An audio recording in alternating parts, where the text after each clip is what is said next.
Class खत्म होते ही मैं किसी पागल की तरह कमरे से बाहर भागा। यह देखने का वक्त ही नहीं था कि सामने कौन है। मैंने उसे खींचा और जोर से चूम लिया। पूरा गलियारा सन्न रह गया क्योंकि वो लिली रयू थी, स्कूल की सबसे खूबसूरत और खूंखार लड़की। लेकिन जब मैंने आंखें खोली तो मेरा दिल बैठ गया। मुझे पता था कि वो मेरी हड्डियां तोड़ देगी, पर मैंने उसे कसकर पकड़े रखा। कोई चारा ही नहीं था। अगर मैं छोड़ता तो मैं फौरन फट जाता। थोड़ी देर पहले क्या हुआ वो बताता हूं। इस घटिया सिस्टम ने एक टास्क दिया, 10 सेकंड के अंदर किसी को किस करो और 30 सेकंड तक पकड़े रहो, वरना सिस्टम मुझे उड़ा देगा। क्लास के लड़के किसी पहलवान से कम नहीं थे। किसी को किस करना नामुमकिन था। डर के मारे मुझे अपनी जान बचाने के लिए भागना पड़ा। और किस्मत देखिए, जिसे मैंने अचानक पकड़ा वो लिली रेव थी, कैंपस की डायन रानी। जैसे ही 30 सेकंड पूरे हुए मैंने फौरन उसे छोड़ा। लिली, मेरी बात तो सुनो। जो हुआ वो मैं तो बस मजाक कर रहा था। ये लो मजाक। उसने गाली दी और सीधे मेरी आंख पर मुक्का मारा। किस्मत अच्छी थी कि मुझे पहले ही पता चल गया। उसका हाथ मेरे चेहरे तक नहीं पहुंचा क्योंकि मैंने उसकी कलाई पकड़ ली। मानना पड़ेगा, कैंपस क्वीन के हाथ वाकई बहुत रेशमी और कोमल हैं। इससे लिली और भड़क गई। गुस्से के मारे उसका चेहरा लाल हो गया। उसने दांत पीसे और अपने घुटने से हमला किया, जिसे मैंने आसानी से रोक दिया। लिली, मैं जानता हूं तुम मुझे पसंद करती हो, पर यूं मुझ पर मर मिटने की जरूरत नहीं। तुम मुझे मुश्किल में डाल रही हो। सब मुझे ऐसे देख रहे थे मानो मैं पागल हो गया हूं। तुम्हें कैसे लगा कि वो तुम्हें पसंद करती है? वो तो तुम्हें पीटने की कोशिश कर रही है। तुम लोग समझ नहीं रहे हो। रुको, कुछ तो गड़बड़ है। कुछ बहुत गलत है। क्या तुम देख पा रहे हो? ये दोनों जिस तरह खड़े हैं वो बहुत अजीब है। और लिली तो शायद ही संघर्ष कर रही है। क्या ये दोनों मिलकर कोई खेल खेल रहे हैं? ऐसा हो ही नहीं सकता। क्यों नहीं हो सकता? फैंग युआन का हाथ सीधे उसकी जांग पर है। साफ है कि ये दोनों कपल हैं। भीड़ की बातें सुनकर लिली बौखला गई और खुद को छुड़ाने की जोरदार कोशिश करने लगी। मुझे छोड़ो। अगर तुम वादा करो कि मुझे मारोगी नहीं, वरना मैं तुम्हें नहीं छोड़ूंगा। मेरे मुंह से ये निकलते ही लिली की आंखें लाल हो गईं और अगले ही पल वो रोने लगी। वो अपनी फैमिली की लाडली राजकुमारी रही है, हमेशा सुरक्षित और नाजुक। उसके साथ कभी ऐसा बर्ताव नहीं हुआ। ओ नहीं, वो सच में क्यों रो रही है? मैं घबरा गया और झट से उसे छोड़ दिया। लिली का पहला मन तो मुझे मारने का था, पर फिर वो रुक गई। उसे पता था कि वो मुझसे लड़कर जीत नहीं सकती, इसलिए उसने खुद को रोका। आंखों में आंसू लिए उसने दांत पीसते हुए कहा, एक एक करके मैं तुम्हें जान से मार दूंगी। ये कहकर वो अपने आंसू पोंछती हुई वहां से भाग गई। स्कूल गेट के बाहर पहुंचकर लिली एक काली बेंटले में जा बैठी। ड्राइवर ने उसकी लाल आंखें देखीं और पूछा, मिस रयू, क्या हुआ? किसी ने आपको चोट पहुंचाई? लिली ने होंठ भींचे और कुछ नहीं कहा। उसने अपना फोन निकाला और कॉल किया, रेक्स को अभी मेरे पास भेजो। मुझे उसे ऑर्डर देना है। तुम वहीं मेरा इंतजार करना, क्योंकि आज रात मैं तुम्हें तालाब में फेंक कर मछलियों को खिलाऊंगी। इधर डॉर्म में लेटे लेटे मेरा दिमाग अब भी उन्हीं पैरों के बारे में सोच रहा था। उस लड़की के पैर तो लाजवाब थे, पर उसका गुस्सा, हर पल मारने की धमकी बिल्कुल भी प्यारी नहीं है। मैं बड़बड़ा ही रहा था कि तभी मुझे याद आया, मैंने रिवॉर्ड तो क्लेम किया ही नहीं। यह ख्याल आते ही मैंने फौरन दिमाग में सिस्टम इंटरफेस खोला। मेरी इन्वेंट्री में एक कार्ड था, टोंग बेई क्वान। बिना सोचे मैंने लर्न पर टैप किया।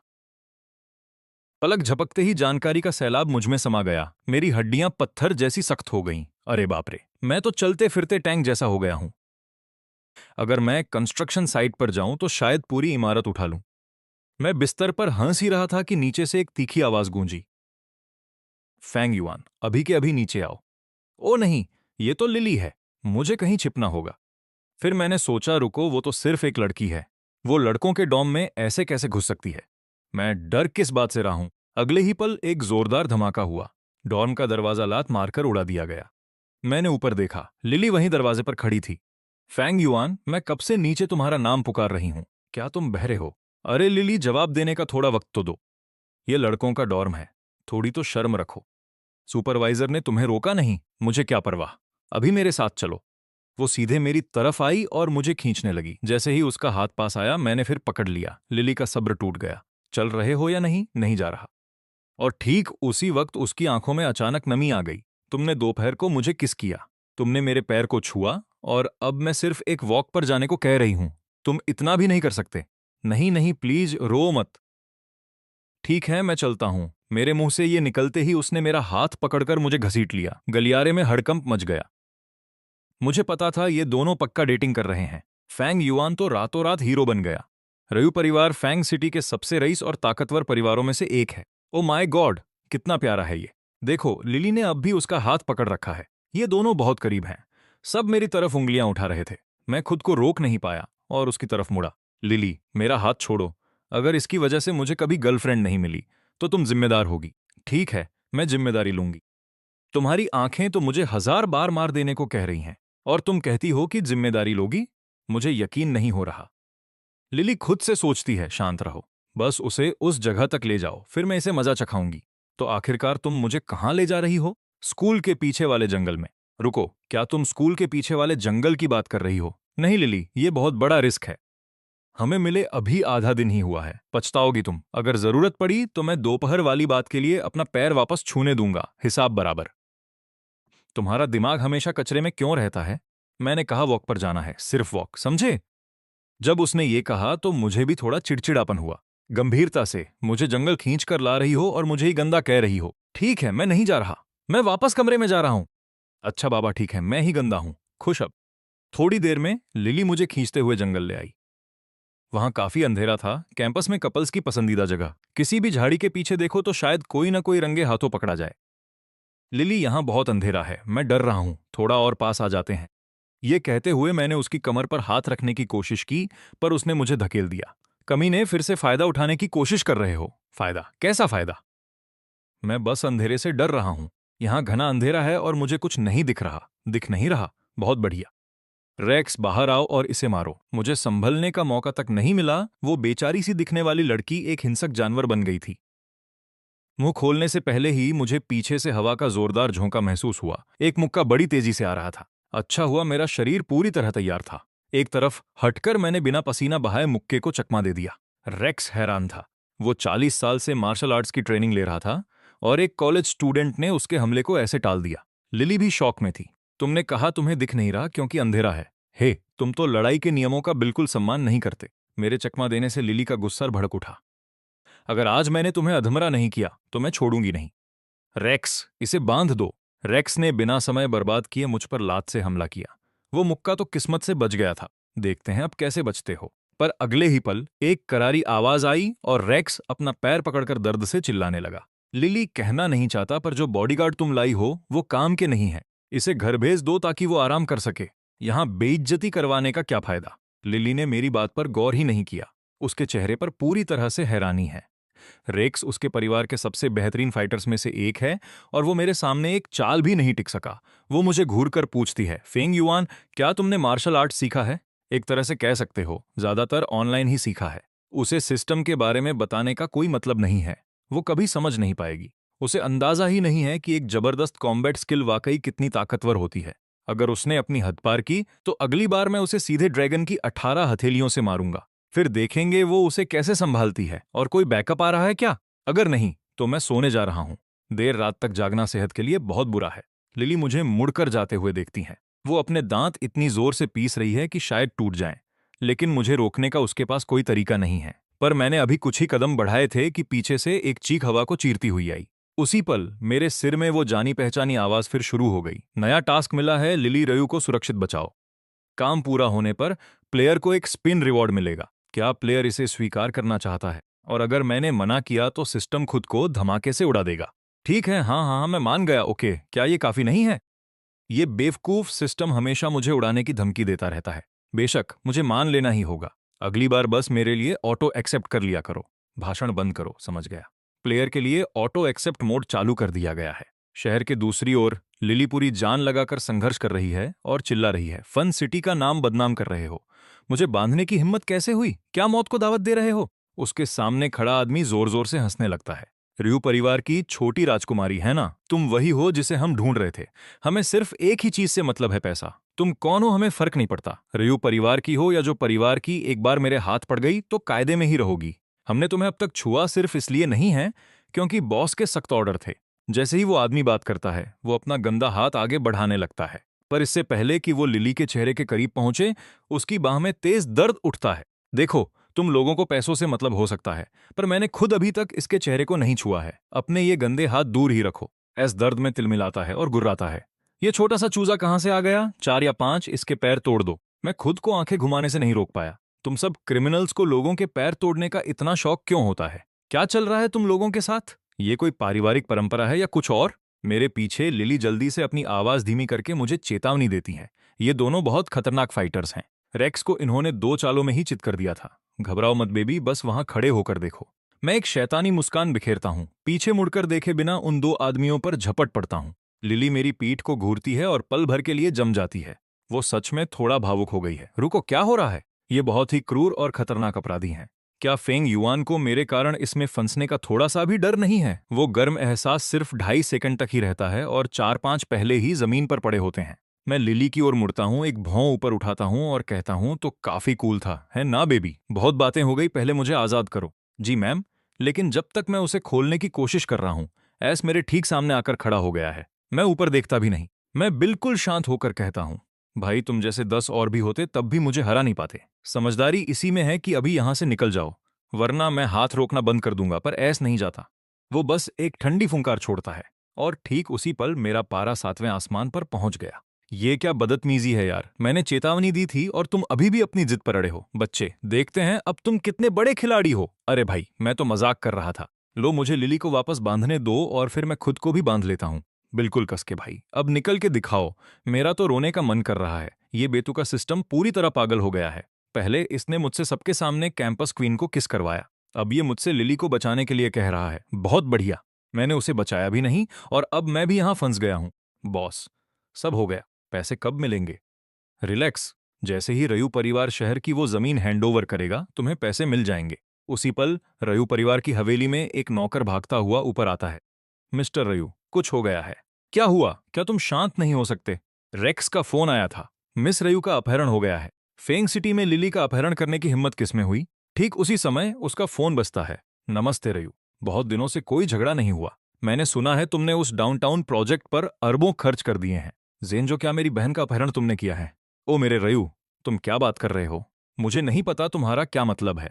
मैं तो बस तुम्हें ये बताने के लिए कॉल किया था कि जो परिवार जिस जमीन पर नजर गड़ाए हुए है, उसे लेने की कोशिश मत करना।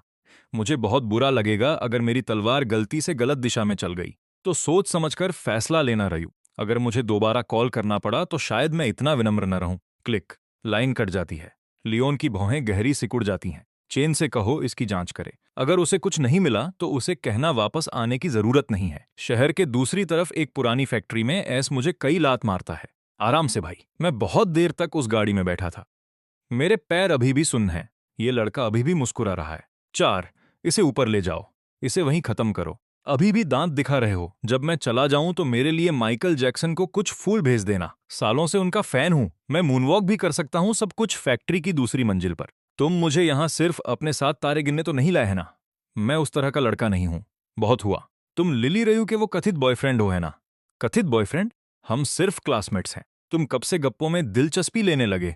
ऐस एक और लात मारता है, फिर अपना फोन निकालता है और क्लासरूम के बाहर मेरा और लिली का किस करते हुए वीडियो चलाता है। अभी भी मना कर रहे हो? मान लो तुम दोनों कपल हो, हम नहीं हैं। भाई, क्या तुम्हें किडनैपर नहीं होना चाहिए? तुम्हें मेरे और लिली के बारे में इतनी परवाह क्यों है? ओ रुको, मैं समझ गया। तुम इसका फायदा उठाओगे कि हम ऑनलाइन ट्रेंड कर रहे हैं ताकि हमें रिलेशनशिप के लिए मजबूर करो। फिर हमसे लाइव स्ट्रीम पर पैड प्रमोशन कराओगे और पैसे छापोगे, है ना? ये वाकई काफी चतुर है। तुम किस बारे में बकवास कर रहे हो? बस मान लो। ठीक है, हाँ हमारा एक बच्चा है और हाँ हम कपल हैं। खुश? अब क्या तुम ये बंदूक हटा सकते हो? ये चल सकती है। हिलो मत। बॉस ने सुना है ना? ये बंदा सच में लिली का बॉयफ्रेंड है। इसे संभालो, काम सफाई से होना चाहिए। हम नहीं चाहते कि अधिकारी कुछ भी ढूंढे।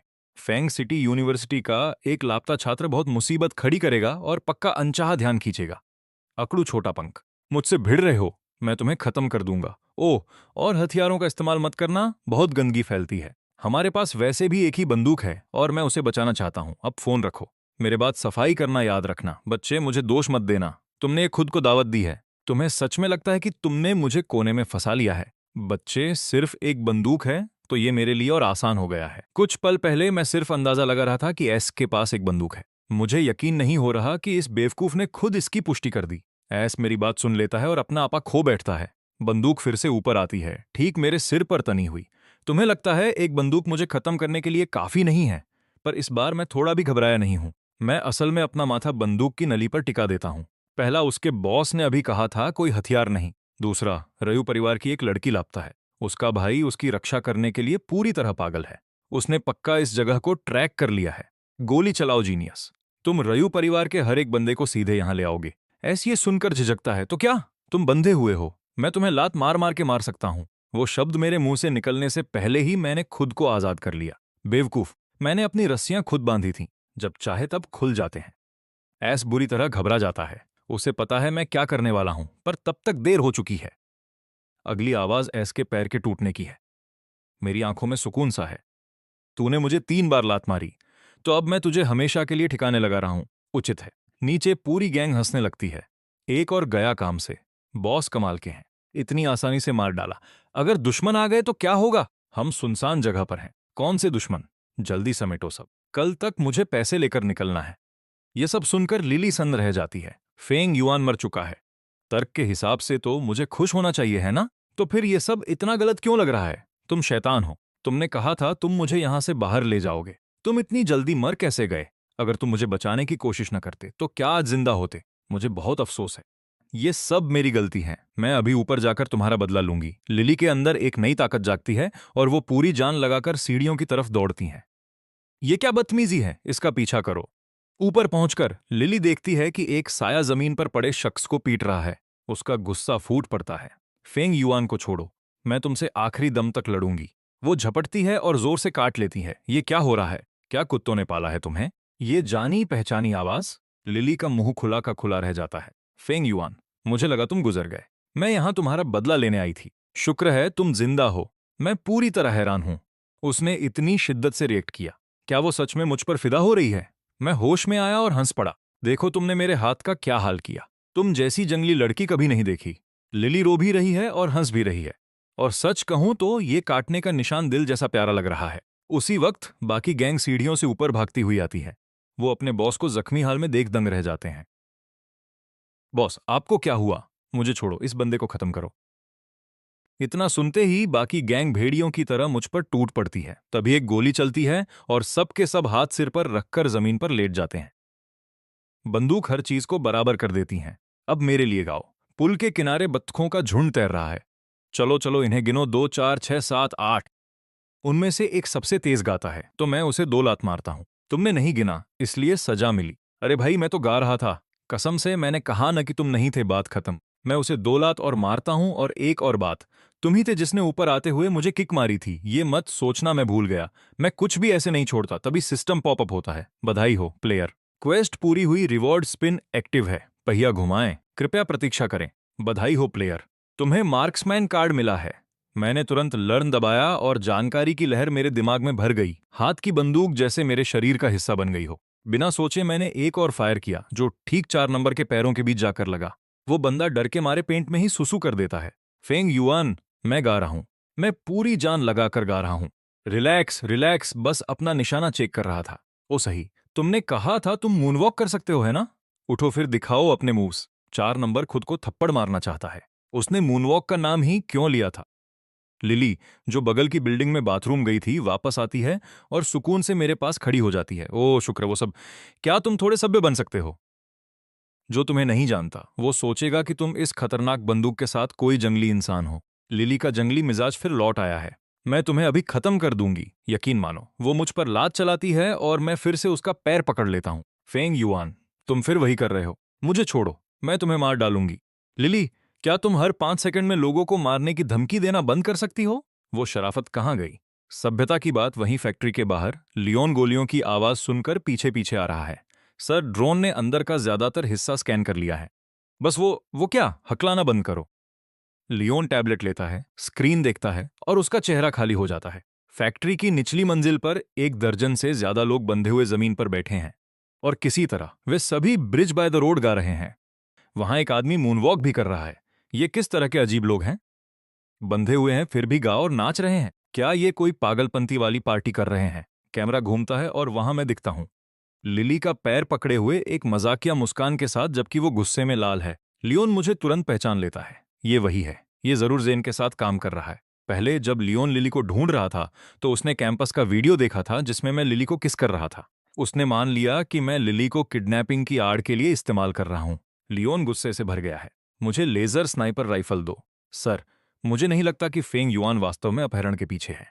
मैंने कहा, मुझे बंदूक दो। इस पल लियोन किसी की नहीं सुन सकता। उसे बस इतना पता है कि फेंग युआन अभी उसकी बहन को परेशान कर रहा है। चेन के पास कोई चारा नहीं है और वो राइफल थमा देता है। अंदर लिली और मैं अभी भी लड़ रहे थे कि अचानक मेरे सिर पर एक लाल लेजर बिंदु दिखता है। मैं एकदम जम जाता हूं। ओ नहीं, मैं कुछ ज्यादा ही बेफिक्र हो गया था। पर इससे पहले कि मैं खतरे से निपटने का रास्ता सोचूं, लिली मुझे धक्का देकर जमीन पर गिरा देती हैं। तुम्हारे ऊपर लेजर है, भागो, मैं तुम्हें कवर करूंगी। वही लड़की जो 2 सेकंड पहले मुझ पर गुर्रा रही थी, अचानक इतनी प्यारी लग रही है। वाह, मैं सच में पिघल गया हूं। इस एहसास का क्या करूं? अगले ही पल मैं तय करता हूं कि मैं नहीं भागूंगा। मैं लिली की तरफ देखता हूं और शांत होकर कहता हूं, बेबी, इसे मुझे संभालने दो। मैं मुड़ता हूं और एक ही शॉट में फैक्ट्री में घुसने वाले को इतनी जोर से मारता हूं कि वो उड़कर गिर जाता है। मार्क्समैन कार्ड सक्रिय हुआ। मुझसे पंगा लेना चाहते हो? ये मौत को दावत देना है। लेकिन अगले ही पल एक दर्जन लोग चिल्लाते हुए फैक्ट्री में घुसते हैं। सर, मुझे अंदाजा भी नहीं कि यह मामला कितना गंभीर है। मैं बस फटी आंखों से भीड़ को देख रहा हूं। हे भगवान, मेरी एमो खत्म होने वाली है। मिस रियू, मैं चेन हूं। जो अभी फैक्ट्री में घुसा है वो आपका भाई है। वो आपको बचाने आया था, मेरा भाई। ओ नहीं, मैंने अभी अभी अपने होने वाले साले को गोली मारी है। वो चोट पक्की लगी होगी। इस लड़के का निशाना कमाल है। अगर मैंने बुलेट प्रूफ जैकेट न पहनी होती तो मैं अब तक अपने पूर्वजों से मिल चुका होता। लियोन, क्या तुम ठीक हो? लिली दौड़ कर जाती है और लियोन को जमीन से उठाने में मदद करती है। उसका चेहरा चिंता से भरा है। तो तुम्हें अभी भी याद है कि मैं कौन हूं? वो बंदा तुम्हें पूरे समय परेशान कर रहा था, इसलिए मैंने उस पर लेजर लगाई ताकि तुम उसे मार सको और बेहतर महसूस करो। और तुमने क्या किया? तुमने उसे बचाने के लिए खुद को ढाल बना लिया। सच्चाई यह है कि जब लियोन पहले आया था तो उसने हमें बहस करते और हाथापाई करते देखा था, और यह साफ था कि हम मजाक कर रहे थे। ये कहीं से भी अपहरण नहीं लग रहा था। उसे बस ये पसंद नहीं आया कि उसकी बहन को ये बंदा परेशान कर रहा है, इसलिए उसने लेजर मुझ पर पॉइंट की ताकि लिली एक फ्री शॉट मार सके। लेकिन लिली ने क्या किया? उसने मुझे गिराकर खुद को मेरे सामने ढाल बना लिया। वो पुरानी कहावत है ना, आप अपनी बेटी को हमेशा के लिए घर में नहीं रख सकते। ये बिल्कुल तुम हो लिली। मुझे नहीं पता था कि ये तुम हो। मुझे लगा तुम उन किडनैपर्स में से एक हो।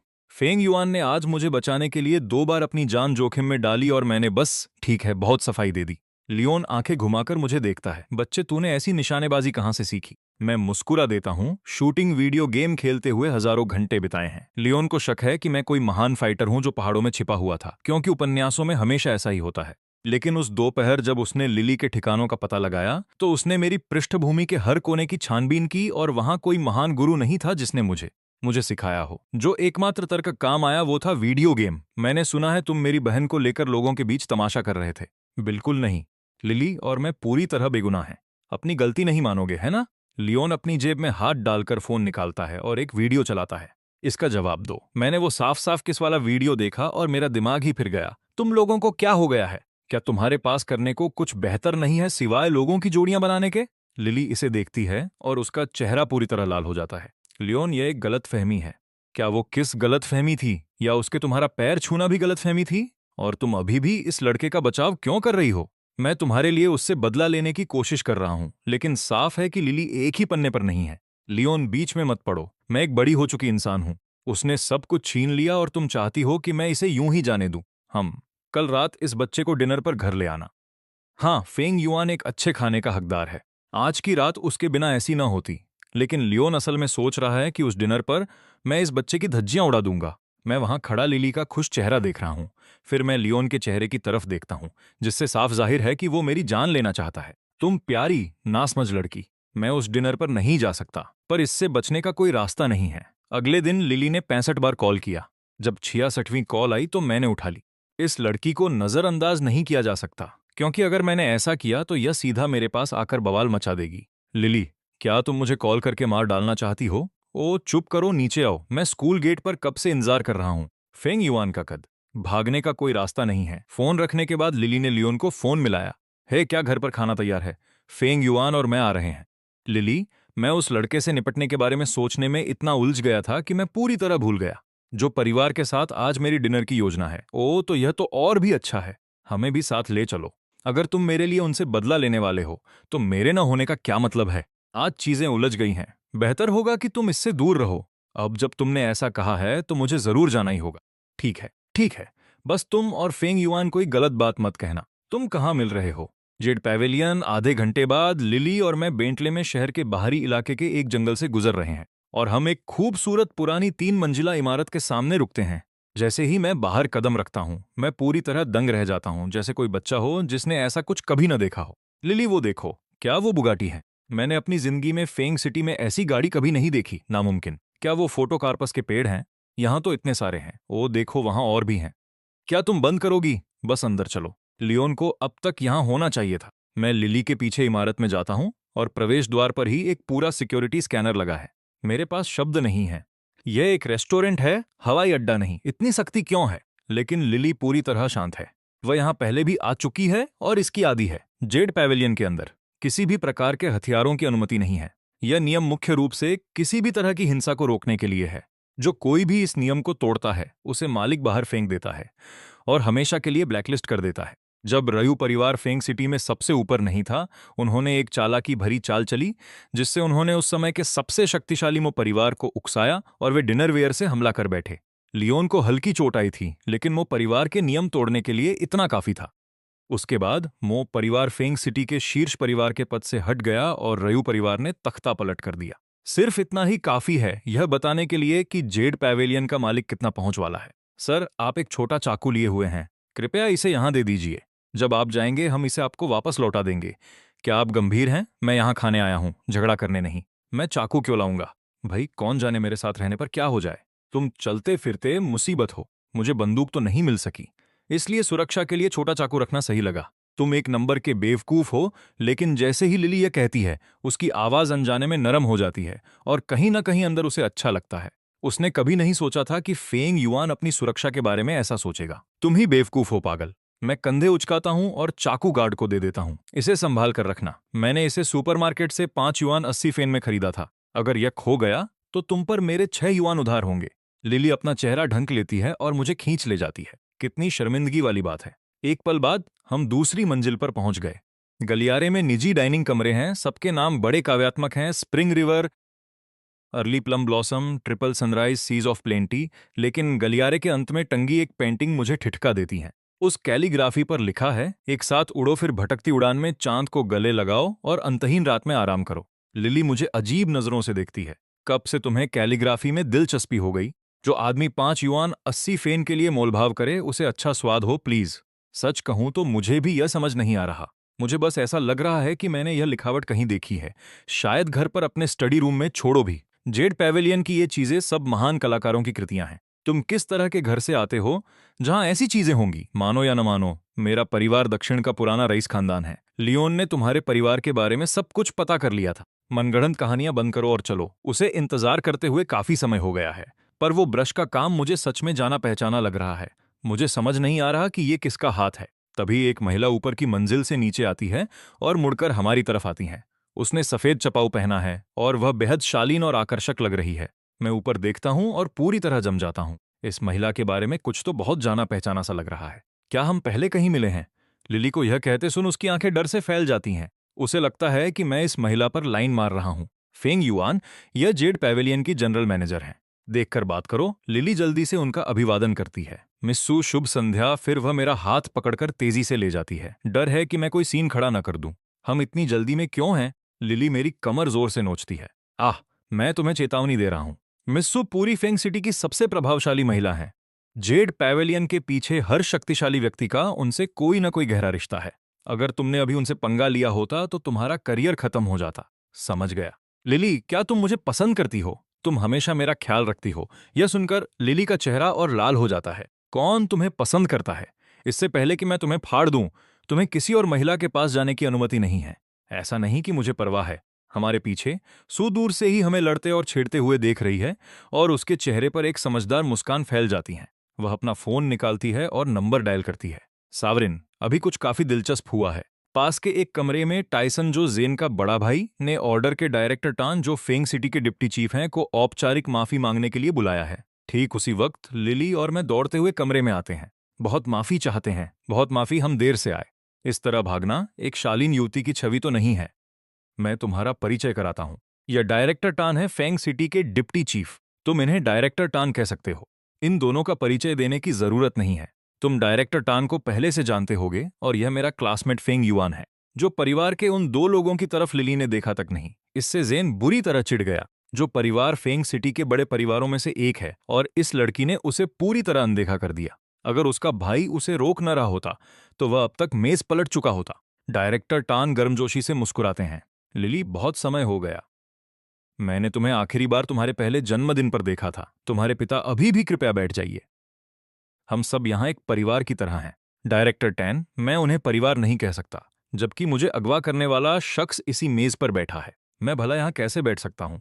डायरेक्टर टैन तनाव छिपाने के लिए एक अजीब सी हंसी हंसे। उन्होंने टाइसन जो की तरफ देखा, जो फौरन खड़ा हो गया। मिस रयू, यह सब मेरे भाई की बेवकूफी थी।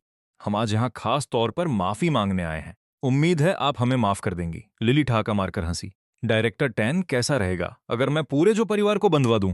उन दर्जन भर लोगों को पूरी रात बांध कर रखूं और फिर माफी मांगने के लिए एक शानदार दावत दूं। कैसा लगा यह सुझाव? डायरेक्टर टैन का चेहरा उतर गया। वो जानता था कि अगर उसने आज सख्ती नहीं दिखाई तो यह लड़की इसे ऐसे ही नहीं छोड़ने वाली। जैन, जिसने तुम्हें नुकसान पहुंचाया वो सामने है। मिस रयू के आगे घुटने टेको और माफी मांगो। इसके बाद वो जो तय करेंगी वो उनकी मर्जी। जेन कुछ कहता उससे पहले ही टायसन ने उसे घूरकर चुप करा दिया। जेन ने अनिच्छा से लिली की ओर देखा। किसी औरत के आगे घुटने टेकना उसकी फितरत में नहीं था, लेकिन आज नहीं किया तो हालात और बिगड़ जाएंगे। मिस रयू, मैं पल भर के लिए अपना आपा खो बैठा था। कृपया मुझे माफ कर दें। जोरदार धपकी आवाज के साथ जेन लिली के सामने घुटनों पर आ गिरा। वो कुछ कहती उससे पहले ही मैं उलझन में पड़ गया। तुमने तो कहा था हम खाना खाने आए हैं। कोई घुटने पर क्यों है और किसी को डांट क्यों पड़ रही है? क्या ये कोई नाटक है? कैसा नाटक? कल इसी ने तो मुझे अगवा करवाया था। जो परिवार का जेन जो, रुको, यही वो आदमी है जिसने सब कुछ प्लान किया था। गुस्से में आपा खोकर मैं उसे लात मारने दौड़ा।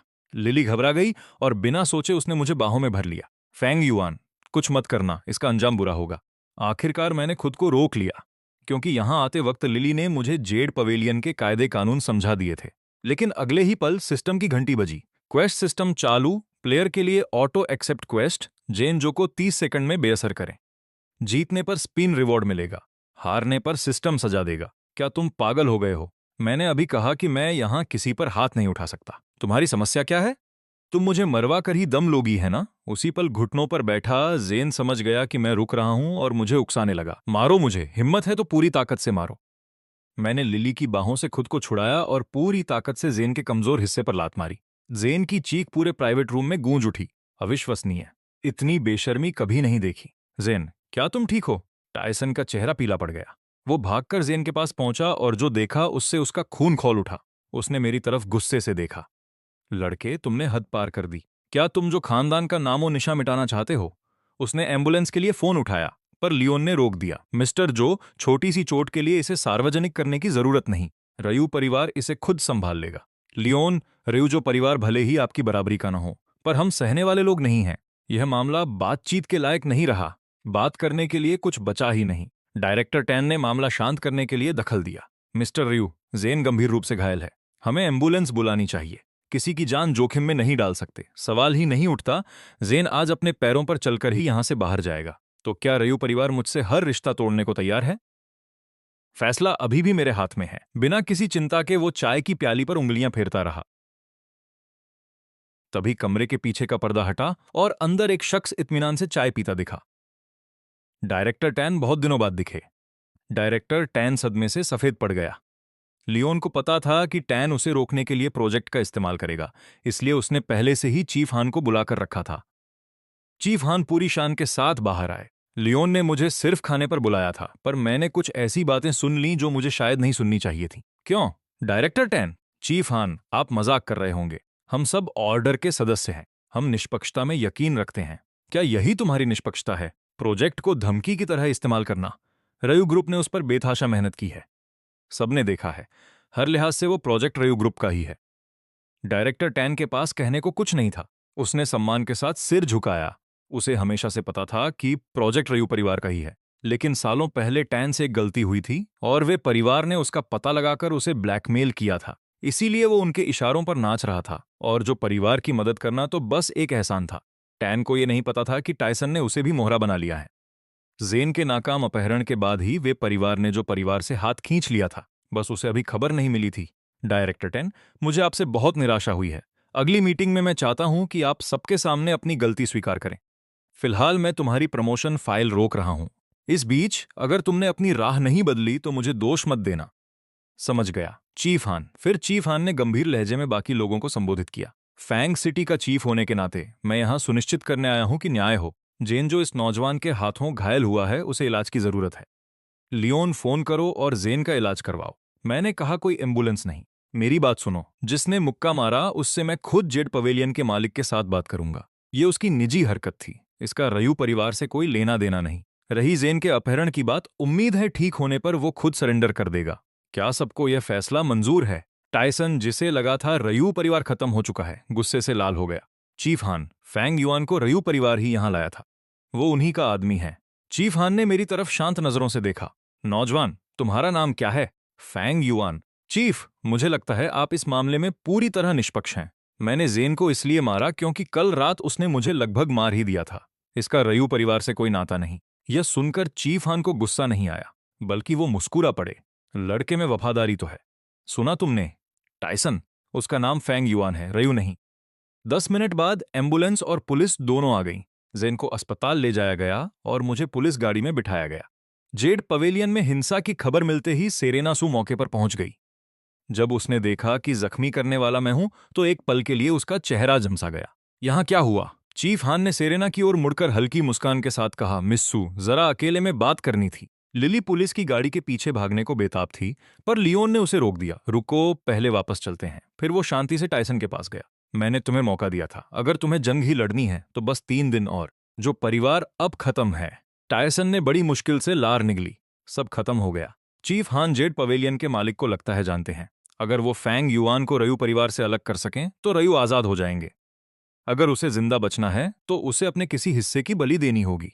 मिस्टर रयू, अपहरण जेन ने अकेले किया था। मेरा और जो परिवार का इसमें कोई हाथ नहीं। क्या आप हमें छोड़ सकते हैं? मैं मुर्दों पर तरस नहीं खाता। इतना कहकर लियोन मुड़ गया, लेकिन जैसे ही वो चला टायसन बोल पड़ा, जो परिवार हमेशा से वे परिवार का मोहरा रहा है। आप यह जानते हैं मिस्टर रयू, मैं जीना चाहता हूं, मैं मरना नहीं चाहता। अगर आप मुझे बख्श दें तो मैं आपको वे परिवार की जानकारी दूंगा। लियोन ठंडी आ भरकर हंसा। वे परिवार का जो हाथ उठेगा मैं उसे काट दूंगा। हम फैंग सिटी में हैं, मैं उनसे डरता नहीं हूं। मैंने सुना है तुम्हारे पिता 2 साल पहले बिना बताए ड्रैगन सिटी चले गए थे। क्या तुम जानना नहीं चाहते कि तुम्हारे पिता वहां क्यों गए? टायसन जुआ खेल रहा है। वह दांव लगा रहा है कि लियोन जानना चाहता है कि रयू परिवार का मुखिया कहां गया है और यह काम कर गया। लियोन रुक जाता है। वह मुड़कर टायसन को देखता है। अगर मुझे तुमसे वो न मिला जो मैं चाहता हूं तो जो परिवार का खात्मा पक्का है। वह वापस मुड़ता है। लिली, तुम पहले घर जाओ। वह देखता है तो लिली वहां नहीं है। मैंने मिस रयू को अभी बाहर भागते देखा। कहीं वह फेंग युआन के पीछे तो नहीं जा रही? यह ठीक नहीं है। लियोन तुरंत एक बॉडीगार्ड को बुलाता है और टायसन को गाड़ी में डलवा देता है। फिर वह खुद निकल पड़ता है। जब तक वह सामने वाले गेट पर पहुंचता है लिली गाड़ी लेकर जा चुकी होती है। कोई चारा नहीं। वह उसे फोन करता है। लिली, तुम कहां जा रही हो? फेंग युआन ने यह मेरे लिए किया है, मैं उसे पीछे नहीं छोड़ सकती। मुझे उसे ढूंढना होगा और पुलिस को सब कुछ समझाना होगा। लिली रो रही है और लियोन का उसे सांत्वना देने का मन नहीं है। अगर जेड पैवेलियन को पता चला कि फेंग युआन हमारे परिवार से जुड़ा है तो चीफ हान की सारी मेहनत बेकार हो जाएगी। लियोन, तुमने बचपन में मुझे सिखाया था कि इंसान को कभी नहीं भूलना चाहिए कि वह कहां से आया है और कभी मदद करने वाले की पीठ में छुरा नहीं घोंपना चाहिए। जब से मेरा अपहरण हुआ फेंग युआन मेरे साथ खड़ा रहा है। अगर हम सारा दोष अकेले फेंग युआन पर डाल दें तो मैं ऐसा नहीं कर सकती। मुझे उसे ढूंढना होगा। उसके चुप होते ही लियोन शांत हो जाता है। वह उसकी बातों से सचमुच प्रभावित लगता है। उसने उसे पहले कभी किसी के लिए इतना परेशान होते नहीं देखा था। 2.5 सेकंड की चुप्पी के बाद वह थोड़ा हंसता है। क्या तुम सच में इस लड़के को पसंद करती हो? क्या तुम क्या कह रहे हो? लियोन, हम अभी बहुत गंभीर बात कर रहे हैं। अगर तुम मदद नहीं करोगे तो मैं खुद उसे बाहर निकाल लाऊंगी। फेंग युआन को चोट नहीं आनी चाहिए। ठीक है, मैं तुमसे वादा करता हूं, आज रात मैं फेंग युआन को पुलिस स्टेशन से सुरक्षित और बिना किसी रिकॉर्ड पर दाग के बाहर निकाल लाऊंगा। तुम मुझसे झूठ मत बोलना। अगर मुझ पर भरोसा नहीं है तो स्टेशन के बाहर इंतजार करो। वह आधी रात से पहले बाहर होगा। तय रहा। मैं अंकल जेन को आरवी लेकर आने के लिए कह रही हूं। मैं स्टेशन के बाहर ही डेरा डालूंगी जब तक वह बाहर नहीं आता। तुम बड़ी बेटी को हमेशा के लिए घर में कैद करके नहीं रख सकते। इसी बीच जेड पैवेलियन के उस प्राइवेट कमरे में। चीफ हान, क्या आप कह रहे हैं कि फेंग युआन ने ही वो चोट पहुंचाई है? चीफ हान सिर हिलाते हैं। मैं पूरी घटना के दौरान वहीं था। अगर मुझे सही याद है तो फेंग युआन को रयू परिवार ही साथ लाया था। जेड पैवेलियन के अंदर लड़ने के नतीजे होते हैं जिससे चीफ हान अच्छी तरह वाकिफ हैं। इसीलिए मैंने मिस्सू से अकेले में बात करने के लिए कहा। 13 साल पहले मैं तुम्हारे मालिक से ड्रैगन सिटी में मिला था। उस साल ऑर्डर के ऑपरेशन के दौरान मैंने एक गोली अपने ऊपर ली थी। तभी से उन पर मेरा एहसान है। रयू परिवार को छोड़ना उस एहसान को चुकाने का तरीका है। क्या ये काम करेगा? चीफ हान, क्या आप वाकई इस एहसान को इस्तेमाल करना चाहते हैं? हमारे मालिक ने कहा था कि अगर तुम्हें कभी जरूरत पड़ी तो वह व्यक्तिगत रूप से तुम्हारी ड्रैगन सिटी सुरक्षित वापसी सुनिश्चित करेंगे। अगर तुम इसे रयू परिवार पर अभी खर्च करते हो तो शायद तुम्हारे पास वो विकल्प दोबारा न रहे। मेरी उस जगह पर वापस जाने की कोई इच्छा नहीं है, वह तुम्हें पूरी तरह निगल जाएगी। रयू परिवार ने मेरे साथ सही किया, मैंने तुम्हारे मालिक के साथ सही किया। यह एक चक्र है और इसे यहीं खत्म होना चाहिए। वह अपने दोनों हाथ जोड़ते हैं। तो बात तय रही। कृपया मेरे मालिक को मेरा सम्मान पहुंचा देना। उनसे कहना कि जब मेरे पास समय होगा मैं ड्रैगन सिटी आना चाहूंगा और मुझे उम्मीद है कि आप मुझे एक सादे खाने पर बुलाएंगे। जरूर। सेरेना एक हल्की मुस्कान के साथ चीफ हान को विदा करती हैं। उनके जाते ही सेरेना मुड़ती है और एक कॉल करती है। सावरिन, क्या आपको पता था? फेंग युआन ने जाहिर तौर पर लड़ना सीख लिया है। वह कैसा कर रहा है? दूसरी तरफ से एक धीमी स्थिर आवाज आती है, एक महिला की आवाज। यह लड़का तो बहुत दिलेर हो रहा है। उसने रयू परिवार के लिए कदम आगे बढ़ाया और जेनजो को इतनी जोर से लात मारी कि उसका काम तमाम हो गया। जैसा कि आपने नियम बनाया है, जेड पैवेलियन में लड़ाई की अनुमति नहीं है, इसलिए चीफ हान अभी मुझसे मिलने आए थे। सेरेना सब कुछ विस्तार से बताती है, फिर अपनी बात जारी रखती है। मैंने रयू परिवार और फेंग युआन के बीच के संबंधों की जांच की। लगता है वह और लिली रयू रिलेशनशिप में है। ऑनलाइन उनके कई वीडियो मौजूद हैं। रयू परिवार की बेटी। फेंग सिटी में रयू परिवार सम्माननीय है, लेकिन ड्रैगन सिटी में उनकी गिनती दूसरे दर्जे में भी शायद ही हो। चूंकि फेंग युआन को उसकी परवाह है, तो चलो इसका इस्तेमाल रयू परिवार को परखने के लिए करते हैं। पुलिस स्टेशन जाओ और देखो रयू परिवार क्या प्रतिक्रिया देता है। अगर उन्होंने फेंग युआन को अपनी मुसीबत खुद झेलने के लिए छोड़ दिया तो यह लड़की उसके लायक नहीं है। जी सावरिन, समझ गई। कॉल समाप्त होती है। सेरेना के चेहरे पर एक छोटी चालाक मुस्कान आती है। लगता है फेंग सिटी की हवा बदलने वाली है। कितना दिलचस्प है। शहर के दूसरी ओर पुलिस स्टेशन के अंदर सिस्टम में घंटी बजती है। बधाई हो प्लेयर, क्वेस्ट पूरी हुई। स्पिन इनाम अब सक्रिय है। व्हील घुमाएं। कृपया इंतजार करें। बधाई हो प्लेयर, आपको माइंड रीडिंग कार्ड मिला है। इसे इन्वेंट्री में रखा जा सकता है या कौशल सीखने के लिए इस्तेमाल किया जा सकता है। माइंड रीडिंग, ये क्या बला है? मैं तुरंत सिस्टम खोलता हूं और कार्ड पढ़ता हूं। माइंड रीडिंग सक्रिय करने के बाद प्लेयर पिछले 10 मिनट में किसी भी व्यक्ति के विचार पढ़ सकता है। दिन में सिर्फ 3 बार इस्तेमाल किया जा सकता है। नामुमकिन, यह कौशल तो बिल्कुल पागलों वाला है। हा हा हा।